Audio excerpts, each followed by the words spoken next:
నిర్మల్ జిల్లా కవ్వాల్ అభయారణ్యంలో నెమళ్లు సందడి చేస్తాయి. అటవీ ప్రాంతంలో జంతువులు, పక్షులు దాహాలు తీర్చేందుకు ఖానాపూర్ అటవీ డివిజన్ పరిధిలో అటవీ శాఖ సోలార్ బోర్వెల్స్ ఏర్పాటు చేస్తుంది. దీంతో దాహం తీర్చేందుకు నెమళ్లు భారీగా వచ్చాయి.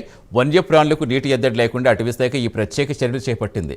కవ్వాల్ అభయారణ్యంలో ప్రధాన రహదారుల మీదుగా వెళ్లే వాహనదారులు 30 కిలోమీటర్ల మించి వేగంగా వెళ్లొద్దని కడెం ఎఫ్ఆర్ఐ గీతారాణి కోరారు. వన్యప్రాణుల సంరక్షణకు ప్రతి ఒక్కరూ కృషి చేయాలని విజ్ఞప్తి చేశారు.